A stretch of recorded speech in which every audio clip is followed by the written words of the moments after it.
Hey friends, Dan here again. I want to have a little chat today about a very controversial subject. No, it's not politics or any of the stuff in the news, but it is controversial, which is bread. Yep, bread.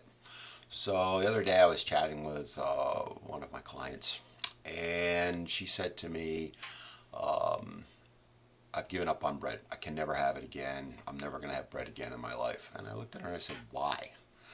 And she went into the whole bread's bad for you, it makes you fat, it's going to kill you, blah, blah, blah.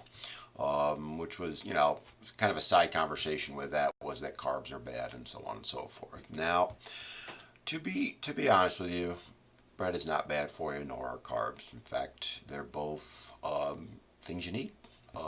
Carbohydrates is a critical key component to your overall nutrition, and bread, at least certain kinds of bread, are um, healthy additions to your diet.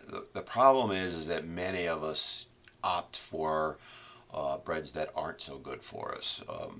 I'm a little older. I go back to the days where Wonder Bread was what all the kids ate. Everything, sandwich, peanut butter, jelly, so on and so forth, was made on Wonder Bread. And to be honest, Wonder Bread is not the kind of bread you want to be eating. But the most common question I get is, when people say, I miss my bread or I want bread, what kind should I have? Now, the obvious answer that probably you've heard before is that you want a whole grain bread. I love the ones that some of the local grocery stores have that they make in their bakery. There's some outstanding choices there.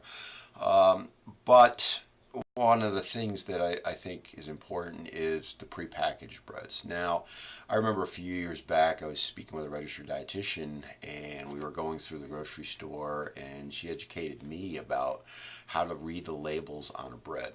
So over time, I've looked at different prepackaged breads, and there's one I've kind of settled on, and it's not just because it's good nutritionally. I think it tastes damn good.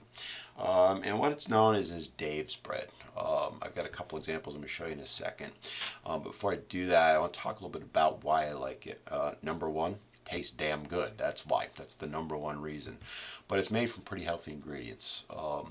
Overall, on a scale of 1 to 10, I'd give it about a 9.5. There is sugar in it, a little bit, but it's natural sugar.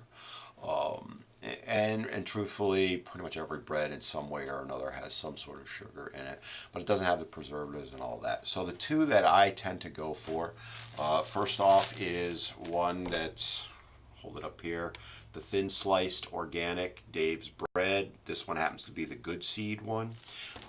The other one that I like is the again, thin sliced, if you notice, 21 whole grains. And they're both excellent breads. I highly recommend both of them.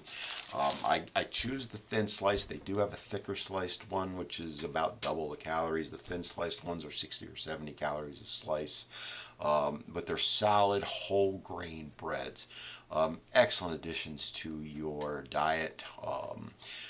Give you some good fiber with it. Not a tremendous amount of calories per slice. Making a sandwich with it is something I would be doing. Heck, I do several times a week. I love it for a morning quick breakfast. I toast a couple slices up with some peanut butter. So give it a try. If you haven't tried it yet, I highly recommend it. No, I'm not getting paid to say that. I've got no affiliation with them whatsoever.